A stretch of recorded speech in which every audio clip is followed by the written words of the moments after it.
Assalamualaikum anak solih-solihah. Bagaimana kabarnya?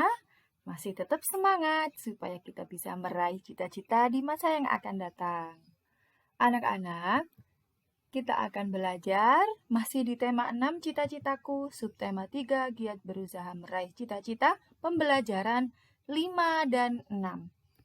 Sebelum pembelajaran dimulai, marilah kita berdoa menurut agama dan kepercayaan masing-masing supaya diberi kelancaran dan kemudahan dalam melaksanakan pembelajaran hari ini. Jangan lupa disiapkan buku dan alat tulisnya. Anak-anak, pernahkah kalian mendengar kisah seseorang yang hampir gagal dalam meraih cita-citanya? Simaklah cerita berikut ini, lalu ambil nilai-nilai penting di dalamnya. Meraih cita walau nyaris putus asa. Tawa riang dan teriakan lantang dari pemilik kaki-kaki kecil yang menyepak bola kaki di tanah lapang di sebuah kecamatan bernama Ledokombo. Langit mulai berwarna jingga, awan kelam, pertanda siang telah berganti malam. Pemilik kaki kecil itu pun kembali ke rumah berkumpul dalam hangatnya keluarga dan sejuknya udara desa. Kini kaki-kaki kecil itu telah menjadi kaki-kaki yang kukuh dan lincah menari di atas rumput hijau stadion besar. Pemilik kaki-kaki kecil itu adalah Bayu Gatra Sanggiawan. Pemuda ini lahir pada tanggal 12 November 1991 di Kecamatan Ledokombo, Kabupaten Jember, Jawa Timur. Telah lama ia ingin menjadi pemain sepak bola profesional. Pada tahun 2005, Bayu bergabung dengan tim kebanggaan warga Jember yaitu Persib Jember. Setiap hari ia berjuang menghabiskan waktu 45 menit untuk menuju tempat latihan dari rumahnya yang jaraknya cukup jauh. Ia rajin berlatih dan menunjukkan prestasi yang gemilang. Dari Persib Jember, Bayu pindah ke Perseka Pasuruan sebelum akhirnya ia berhasil masuk tim PON Pekan Olahraga Nasional Jawa Timur untuk berlomba di PON 2012 di Riau. Akan tetapi, kemudian ia mengalami cedera lutut yang sangat parah saat prestasinya sedang gemilang. Cedera itu hampir membuatnya putus asa hingga ingin berhenti bermain bola. Namun, doa dan dukungan dari keluarga membuatnya tetap bersemangat. Ia melakukan operasi agar dapat berlari kembali di lapangan rumput. Setelah mulai pulih, ia meningkatkan porsi latihan agar untuk mengejar ketinggalannya. Kerja keras dan kegigihannya dalam membuahkan hasil. Bayu pun kembali tampil hebat di lapangan hingga membawa timnya menjadi juara. Dari bacaan tersebut bisa kita ambil beberapa hal-hal penting, yaitu cita-cita Bayu menjadi pemain sepak bola. Halangan yang dihadapi adalah 1. Mengalami cedera lutut yang sangat parah saat prestasinya sedang gemilang. 2. Setiap hari berjuang menghabiskan waktu 45 menit untuk menuju ke tempat latihan. Sikap yang dimiliki oleh Bayu adalah pekerja keras, gigih, tidak mudah putus asa, rajin, dan sabar. Usaha yang dilakukan adalah melakukan operasi agar dapat berlari lagi dan rajin berlatih dan menunjukkan prestasi. Tidak ada kata mustahil jika kita berusaha. Demikian dengan yang dilakukan oleh Bayu untuk meraih cita-citanya.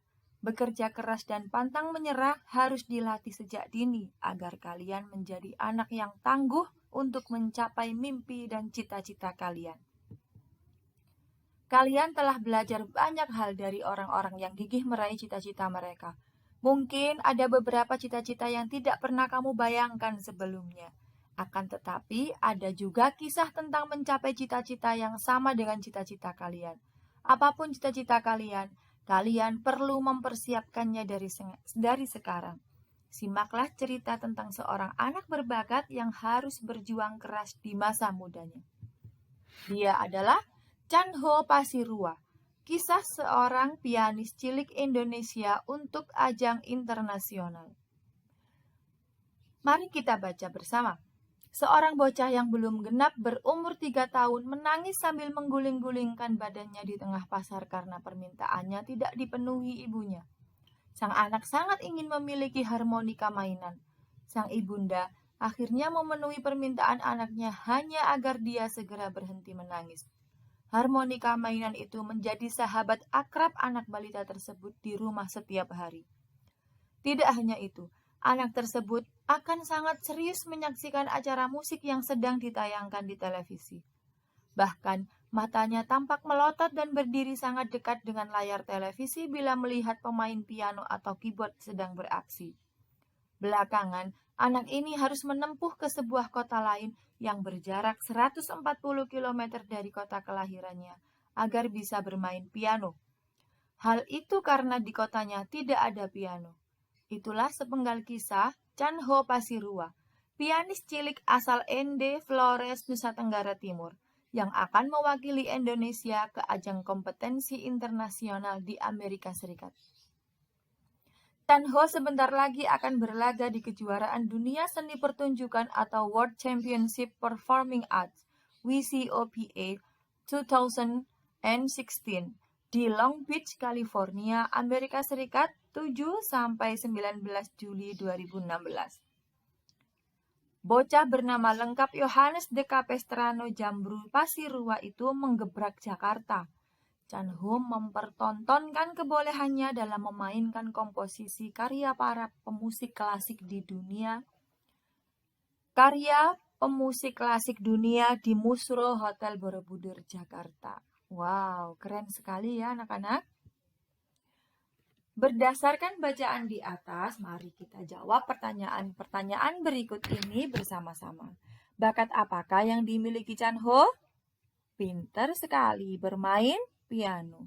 Nomor 2, bagaimana usahanya untuk mencapai cita-citanya? Chan Ho harus menempuh jarak 140 km ke kota lain agar bisa bermain piano. Prestasi apa saja yang telah diraih Chan Ho? Chan Ho mewakili Indonesia ke ajang kompetensi internasional di Amerika Serikat dan berlaga di kejuaraan dunia seni pertunjukan di Long Beach, California, Amerika Serikat pada tahun 2016. Anak-anak, tekuni apa yang kalian sukai selama itu baik. Yakinlah, effort will not betray the result. Usaha tidak akan pernah mengkhianati hasil. Percaya itu anak-anak. Anak-anak, dalam membaca puisi, ada beberapa yang perlu diperhatikan, yaitu ada lafal, intonasi, serta ekspresi. Lafal atau pelafalan juga disebut sebagai artikulasi, artinya mengucapkan kata-kata dalam puisi. Mengucapkan kata-kata pada saat membaca puisi harus jelas, supaya yang mendengar juga bisa jelas dan mengerti apa yang sedang dibacakan. Yang kedua, intonasi. Intonasi artinya perubahan nada seperti naik turun dan tinggi rendahnya pada saat membaca puisi. Yang ketiga, ekspresi. Ekspresi adalah raut wajah atau gerak tubuh yang menunjukkan perasaan pada saat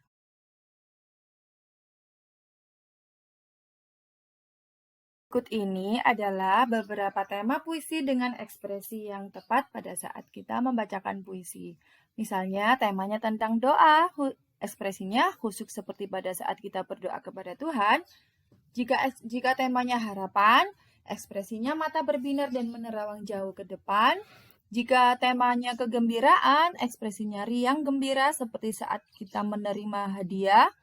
Tema puisinya kesedihan, ekspresinya murung atau sedih seperti kita hampir menangis.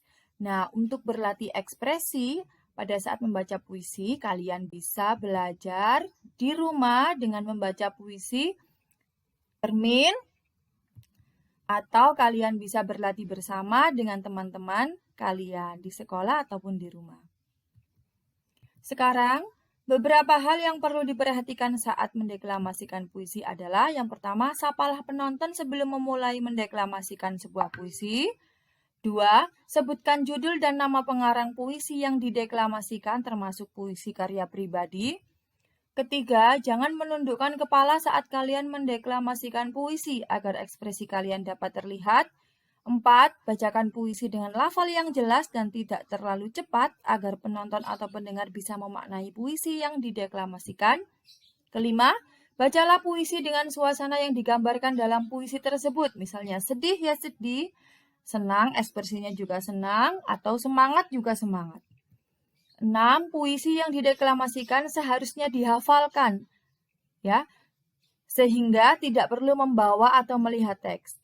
Dan yang ketujuh, ucapkan salam penutup kepada penonton setelah penampilan deklamasi puisi selesai.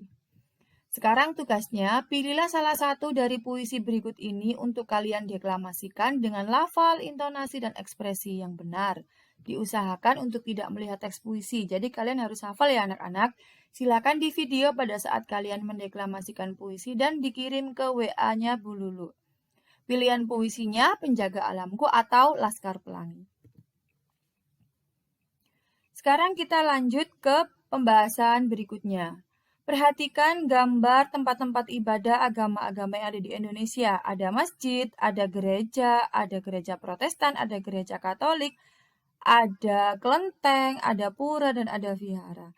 Tempat-tempat ibadah ini selain digunakan sebagai tempat beribadah seperti masjid digunakan sholat 5 waktu, ada juga beberapa kegiatan yang dilaksanakan di masjid. Misalnya, untuk mengaji, untuk kajian bersama, sholat Idul Fitri, sholat Jumat, dan lain sebagainya. Nah, sekarang tugas kalian lengkapilah tabel di slide berikutnya tentang kegiatan keagamaan yang dilaksanakan di tempat ibadah agama yang ada di Indonesia berikut ini. Kerjakan dalam bentuk tabel seperti contoh ini ya anak-anak. Jadi begini, ini yang pertama gambar masjid. Kegiatan keagamaannya apa saja? Tadi sudah dicontohkan Bu Lulu. Kedua, itu ada gereja.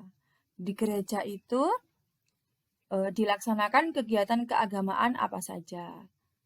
Ada pura, ada wihara, dan juga ada kelenteng. Kalian bisa mencari informasi di LKS, buku paket, atau di internet. Silakan dikerjakan dengan teliti ya anak-anak. Nah, masih ingat dengan kolase, mozaik, dan montase? Apa yang membedakan dari ketiganya, terutama kolase dan montase?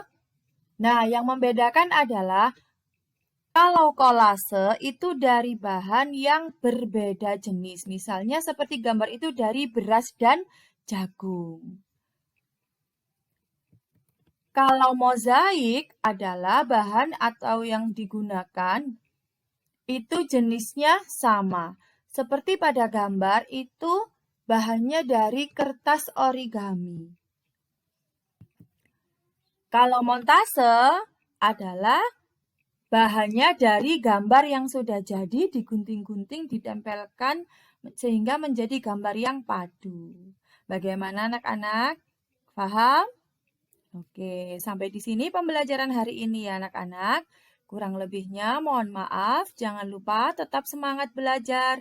Belajar berilmu, ilmu yang bermanfaat. Wassalamualaikum warahmatullahi wabarakatuh.